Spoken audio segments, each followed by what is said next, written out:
আমার আপনার নবী বিশ্ব নবী রাহমাতুল লিল আলামিন এই ফাতেমা যখন বিবাহের উপযুক্ত হয়েছে তখন তাকে বিবাহ দিতে হবে। ভালো একজন স্বামী তালাশ করে আল্লাহর হাবিবের ঘরেই যে বড় হয়েছে আলী, এই আলীও বিবাহের উপযুক্ত হয়েছে। বিভিন্ন সাহাবীর ব্যাপারে আল্লাহর নবীর কাছে প্রস্তাব আসে, কিন্তু আল্লাহর হাবিব সব দিক থেকে সম্মত জানায় না। এক পর্যায়ে হযরতে আবু বকর সিদ্দিক রাদিয়াল্লাহু তাআলা আনহু, হযরতে ওসমান ইবনে আফফান রাদিয়াল্লাহু তাআলা আনহু, হযরতে ওমর ইবনুল খাত্তাব সবাই মিলে আলীকে বলে, আলী সব দিক থেকে আমরা পাত্র খেয়াল করলাম, অনেক জায়গা থেকে পাত্রের সন্ধান দিলাম, বিবাহের সম্বন্ধ নিয়ে আসলাম, কিন্তু আল্লাহর হাবিব রাহমাতুল লিল আলামিন রাজি হলো না। হ্যাঁ আলী, তুমি যাও আল্লাহর হাবিবের কাছে যাও, তুমি যা প্রস্তাব দিয়ে দেখো আল্লাহর হাবিব রাহমাতুল লিল আলামিন রাজি হয় কিনা। হযরত আলী রাদিয়াল্লাহু তাআলা আনহুকে সবাই মিলা যখন পাঠায়া দিলেন, সবার পীড়াপিড়ির কারণে হযরত আলী রাদিয়াল্লাহু তাআলা আনহু আল্লাহর হাবিবের কাছে সালাম দিয়ে আল্লাহর নবীর রুমে প্রবেশ করলেন। আল্লাহর হাবিব রাহমাতুল লিল আলামিন বলে, আলী কেন আসছো? কয় এমনি আসছি, কোনো কথা বলে না। আরেকদিন হযরতে ওমর, হযরতে ওসমান ইবনে আফফান, হযরতে আবু বকর সবাই মিলে হযরত আলীকে বলে, হে আলী, কালকে যায় তো আল্লাহর হাবিবের সামনে কিচ্ছু বলে নাই, আজকে যাও। হযরত আলী সালাম দিয়া আল্লাহর নবীর নুরানি চেহারার দিকে তাকায়, আর কিছু বলতে পারে না। এরপরে অফ হয়ে যায়, জিজ্ঞেস করলে কোনো কথা বলে না, কয় এমনি আসছি। তৃতীয় দিন আবার যখন হযরত আলীকে সবাই মিলে পাঠায়া দিলেন, হযরত আলী সালাম দিলেন। আল্লাহর হাবিব রাহমাতুল লিল আলামিন আলীর হাত ধরে বলে, আলী কি হয়েছে বলো, তুমি আসো, কিন্তু কোনো কথা বলো না। হযরত আলী ডাক দিয়া বলে, ইয়া রাসূলুল্লাহ, ইয়া হাবিবাল্লাহ, আবু বকর, ওসমান, হযরতে ওমর সবাই মিলে আমাকে পাঠাইছে। কয় কেন? কয় আপনার মেয়ের প্রস্তাব তথা ফাতেমার প্রস্তাব নিয়ে পাঠিয়েছে। হযরতে ফাতেমাকে যদি আমার কাছে বিবাহ দিতেন, এই ব্যাপারে কথা বলার জন্য ওরা আমার কাছে পাঠিয়েছে। আল্লাহর হাবিব রাহমাতুল লিল আলামিন মুস্কি মুস্কি হাসে। আল্লাহর হাবিব বলে, আলী রে, একটু ফাতেমাকে জিজ্ঞেস করে নেই কি ব্যাপারে, সে রাজি কিনা। ফাতেমার কাছে বললে ফাতেমাও রাজি হয়ে গেছে। ধন্য বাবার ধন্য মেয়ে। ভাইরা আমার, বন্ধুরা আমার, দুজনকে বিবাহ বন্ধনে আবদ্ধ করা হবে। আল্লাহর হাবিব আলীর প্রস্তাবে রাজি হলেন। আলীকে ডাক দেয়া বলে, আলী বিবাহ করবা, মোহরানা দেওয়ার মতো খরচপাতি করার জন্য তোমার কাছে টাকা আছে কিনা? আলী ডাক দেয়া বলে, আমি তো আপনার বাড়িতেই থাকি, আপনার বাড়িতেই খাই, আমার কি আছে না আছে এটা তো আপনি ভালো করে জানেন। আল্লাহর হাবিব রাহমাতুল লিল আলামিন বললেন, আলী রে, তোমার কাছে কি আছে তোমার ব্যক্তিগত? কয় একটা ঢাল আছে, একটা তলোয়ার আছে।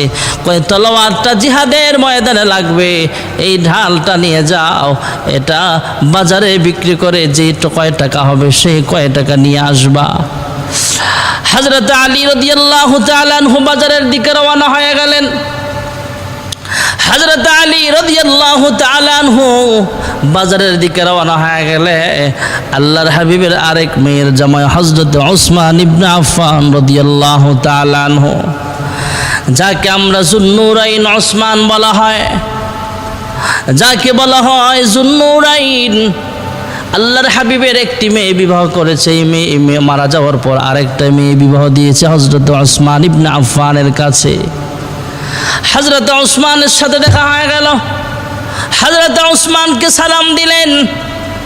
ওসমান জিজ্ঞেস করলেন, আলী কি হয়েছে, কোথায় যাও? কয় বাজারে যাই। কয় বাজারে কেন যাও? কয় বাজারে যাচ্ছি, আমার বিবাহ ঠিক হয়েছে ফাতেমার সাথে, বিবাহের জন্য ডালটা বাজারে বিক্রি করে বাজার ঘাট করে বাড়িতে নিয়ে যাব। আলী ডাক দিয়া বলে, যখন আলী জানায়া দিলেন আমার বিবাহের কথা, আলী জানায়া দিলেন আমার বিবাহ আল্লাহর নবীর মেয়ে কন্যা ফাতেমার সাথে বিবাহ আমার ঠিক হয়েছে। কয় এই ঢালটা বাজারে নিয়ে কয় টাকা বিক্রি করতে পারবা? কয় এত দেরহাম, এত 100 দেরহাম বিক্রি করা যাবে। কয় নাও, তোমাকে আমি এই দেরহামগুলো দিয়া দিলাম। সুবহানাল্লাহ। দেরহাম দিয়া দিলে আল্লাহর হাবিবের এক মেয়ের জামাই ঢালটা কিনে টাকাগুলো দিয়া দিলেন। হযরত আলী আবার আল্লাহর হাবিবের কাছে আসলেন। আল্লাহর হাবিব জানতে চাইলেন, আলী ডাল বিক্রি করছো? কয় হ্যাঁ। কয় কার কাছে? কয় ওসমানের কাছে। কয় এত তাড়াতাড়ি আসলা, বাজারে যাওয়া লাগে নাই? কয় বাজারে যাওয়ার আগেই রাস্তার মধ্যে হযরত ওসমান ইবনে আফফানের সাথে আমার দেখা হয়ে গিয়েছিল।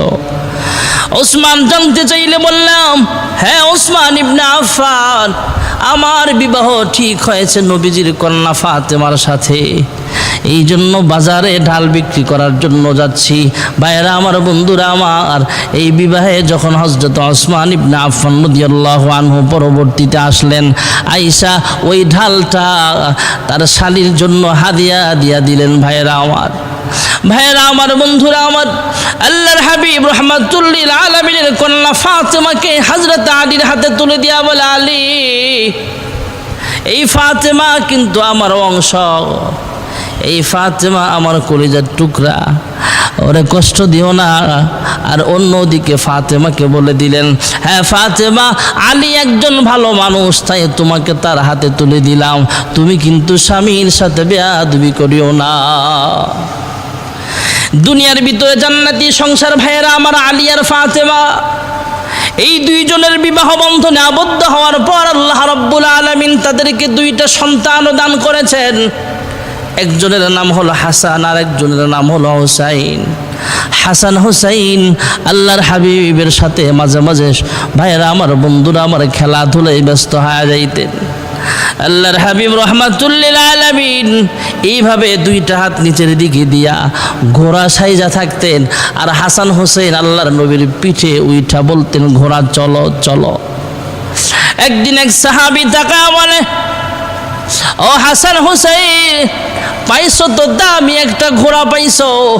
দুজাহানের সর্দার ডাক দেয়া বলে, সাহাবী, ঘোড়াটা যেমন দামি ওইটা বললা, ঘোড়ার উপরে সাওয়ারি যেই 2টা আছে এরাও কিন্তু জান্নাতের যুবকদের সর্দার, সাইয়্যিদা শাবাবি আহলিল জান্নাহ। ভাইয়েরা আমার, বন্ধুরা আমার, আল্লাহর হাবিব রাহমাতুল্লিল আলামিন তার 2 নাতি হাসান হুসাইনকে সাথে নিয়ে খেলাধুলা করতেন, তথা হাসান হুসাইন আল্লাহর হাবিবের সাথে খেলাধুলা করতেন। এই 2 জনের সংসার বড় সুখের সংসার ছিল, জান্নাতি সংসার। ভাইয়েরা আমার, হযরত আলী রাদিয়াল্লাহু আনহুকে একদিন জিজ্ঞেস করা হয়েছিল, আলী, ফাতেমার ব্যাপারে তুমি কিছু বলো। আলী ডাক দিয়া বলে, ফাতেমার ব্যাপারে আমি কি বলবো? ফাতেমা এমন একজন মহিলা, এমন একটা মেয়ে, এমন আমার সহধর্মিণী, যে মেয়েটাকে আল্লাহর হাবিব রাহমাতুল্লিল আলামিন আমার হাতে তুলে দিয়েছিলেন। সে কাজ করতে করতে, যদিও তার মা খাদিজা ছিল কোটিপতি একজন মানুষ, পয়সাওয়ালার সেই প্রভাব তার উপরে পড়ে নাই, সে সাদা সিধা জিন্দেগি যাপন করত। একদিন আমি হযরতে ফাতেমাকে বলেছিলাম, হ্যাঁ ফাতেমা, কাজ করতে করতে তোমার হাতে দাগ পড়ে গেছে, রশি দিয়া পানি উঠাইতে উঠাইতে তোমার গলার কাঁধের মধ্যে দাগ পড়ে গেছে, হাতের মধ্যে দাগ পড়ে গেছে, আটা পিষতে পিষতে তোমার অনেক ক্ষতি হচ্ছে, শরীরে অ্যালার্জির মতো হয়ে যাচ্ছে, অথবা হাত ঠোসা পড়ে গেছে। হ্যাঁ ফাতেমা, যাও তোমার আব্বা জানের কাছে যাও, তথা রাহমাতুল্লিল আলামিনের কাছে যাও, আল্লাহর হাবিব রাহমাতুল্লিল আলামিনের কাছে যাও, বলো আল্লাহর হাবিব যেন একটা খাদেম বা খাদেমা দিয়া দেয়, ওই খাদেমা যাতে তোমার খেদমত করে আটাগুলো খাদেমা পিষে দেয়, পানি বালতি দিয়া যেন খাদেমা উঠায় দেয়, তাহলে তোমার কষ্ট কম হবে। হযরত ফাতেমা যাহরা রাদিয়াল্লাহু আনহা আব্বা জানের কাছে যায় সালাম দিলেন। আল্লাহর হাবিব রাহমাতুল্লিল আলামিন পরবর্তীতে আবার তার ঘরে গেলেন। ফাতেমা, আমার সামনে সাহাবায়ে কেরাম বসা ছিল, তাই তুমি কিচ্ছু বললে না, কেন গিয়েছিলা? ফাতেমা ডাক দিয়া বলে, ওগো আমার ওগো আমার আব্বা যান, ওগো আল্লাহর হাবিব, কাজ করতে করতে এমন এমন শরীর আমি অসুস্থ হয়ে গেছি, এই জন্য আমার স্বামী আমাকে পাঠিয়েছে আপনার কাছে, আপনি যেন আমার জন্য একটা খাদেমের ব্যবস্থা করিয়া দেন। দু জাহানের সর্দার হওয়ার পর আমার ডাক দেয়া বলে, হ্যাঁ মা, এ মেয়ে ফাতেমা শোনো, নিজের হাতে রান্না করো, নিজের কাজ নিজে করো, আল্লাহ রাব্বুল আলামিন তোমার কাজের মধ্যে বরকত দান করবে। নবী কন্যা হওয়ার পরও নিজে আটা পিষতো, কুয়া থেকে পানি ওঠাতো। আর আমরা তো একটু পয়সাওয়ালা হয়ে গেলেই মেয়েদেরকে কাজ করাতে চাই না, স্ত্রীর হাতের রান্না খেতে চাই না, কাজের বুয়া দিয়ে কাজ করাই। আল্লাহর হাবিব রাহমাতুল লিল আলামিনের নাতি হাসান হুসাইন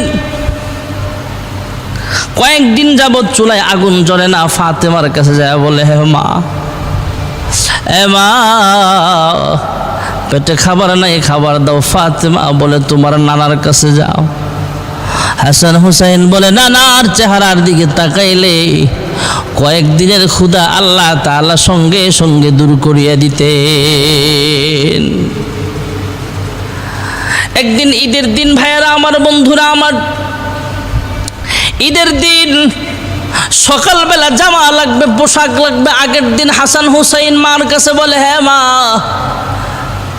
তুমি আমাদের জন্য নতুন পোশাক কিনে দাও, সবাই তো নতুন পোশাক চায়।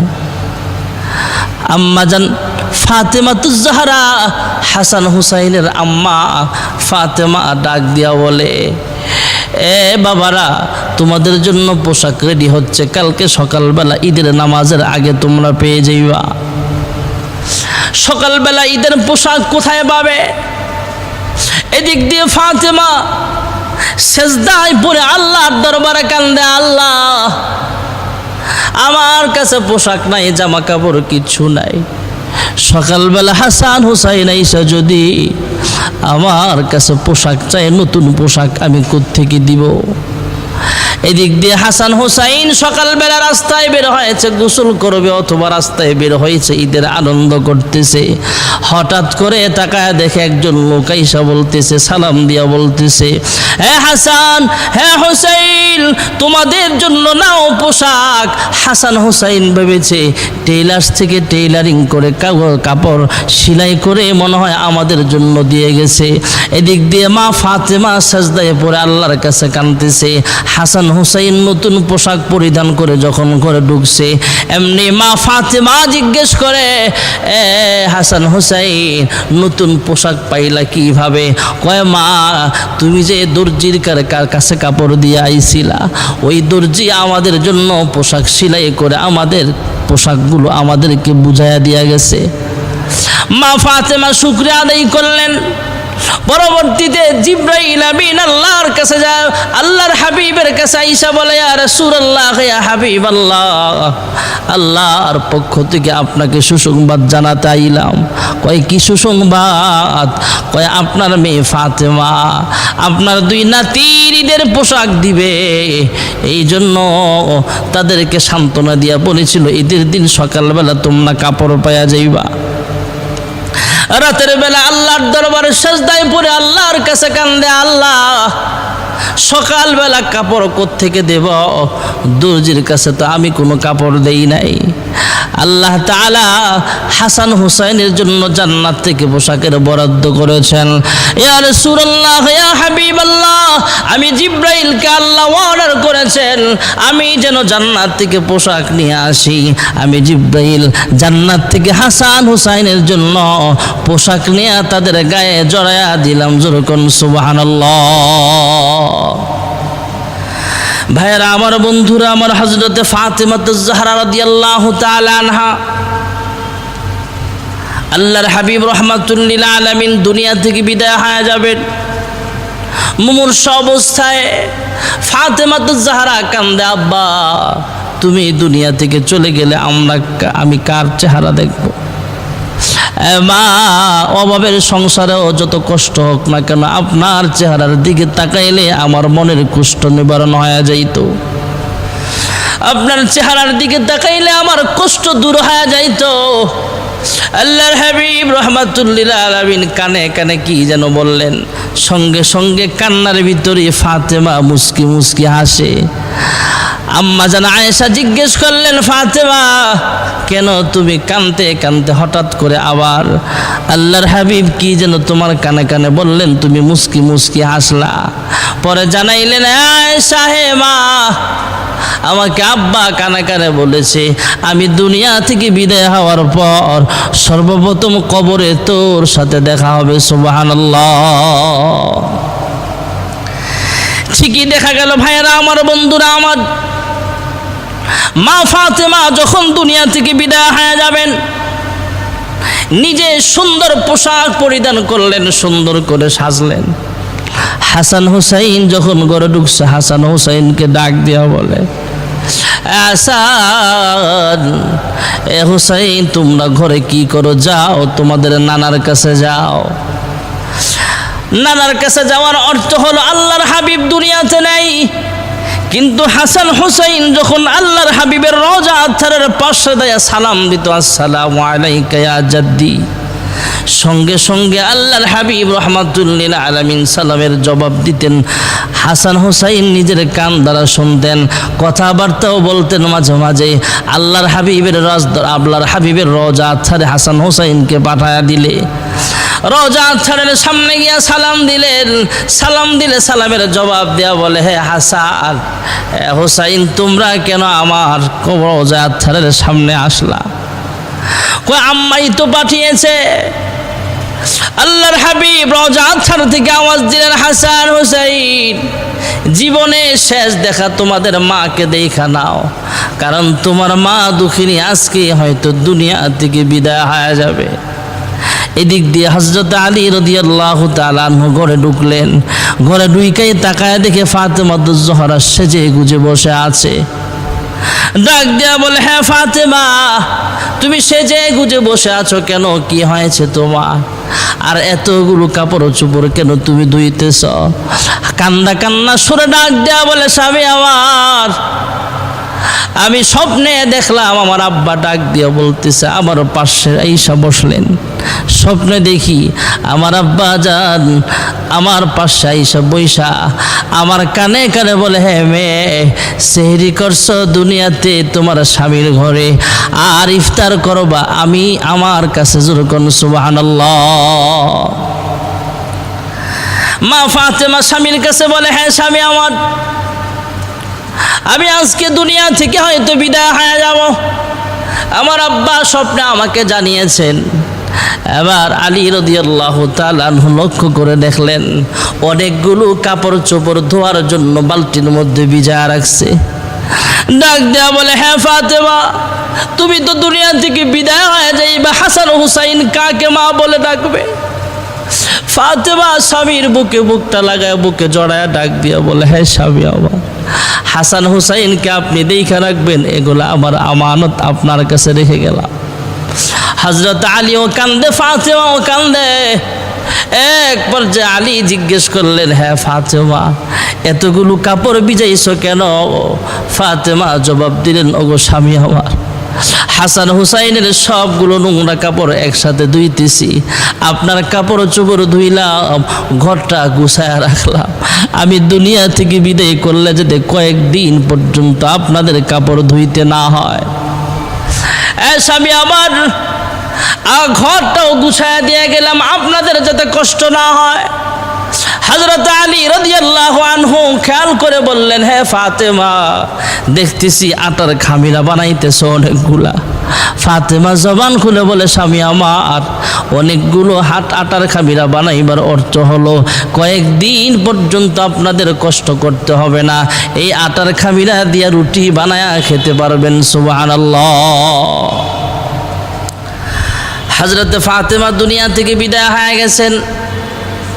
ভাইয়েরা আমার, বন্ধুরা আমার, হযরত ফাতেমা দুনিয়া থেকে বিদায় হয়ে গেলে এদিক দিয়ে আল্লাহর হাবিব রাহমাতুল্লিল আলামিন স্বপ্ন যুগে অথবা গায়বী আওয়াজ দিয়ে হযরত আবু যর গিফারিকে শোনাইলেন, আবু যর, আমার মেয়ে ফাতেমা তারা স্বামীকে ওয়াদা করেছেন, স্বামীর কাছ থেকে ওয়াদা নিয়েছেন, ফাতেমার ইন্তেকালের পরে মানুষ যাতে এত জানাজানি না হয়, চুপে চুপে যাতে কবর দিয়ে ফেলা হয়। এ আবু যর, যাও যাও, ফাতেমাকে মাটি দেওয়ার ব্যবস্থা করো, কাফন দাফনের ব্যবস্থা করো। এদিক দিয়ে হযরত আলী কাঁদতেছে, হাসান হোসাইন মাকে দেখা কাঁদতেছে। এদিক দিয়ে ভাইয়েরা আমার, বন্ধুরা আমার, দরজায় আয়েশা কে যেন আঘাত করে, আঘাত করলে আলী দরজা খুলে দেখা আবু যর, আবু যর চোখের পানি ফেলে কান্দে আর ডাক দিয়ে বলে, আল্লাহর হাবিব আমাকে জানিয়েছেন ফাতেমা দুনিয়া থেকে বিদায় হয়ে গেছে, তার গোসল কাফনের ব্যবস্থা করতে হবে। এদিক দিয়ে তারা গোসল সম্পন্ন করে কাফনের ব্যবস্থা করা হলো, দাফনের জন্য কবরস্থানে নিয়ে যাওয়া হলো। ভাইয়েরা আমার, কবরস্থানে নিয়ে যাওয়া হযরত আবু যর গিফারি রাদিয়াল্লাহু তাআলা আনহু কবরকে লক্ষ্য করে বলে, হ্যাঁ কবর,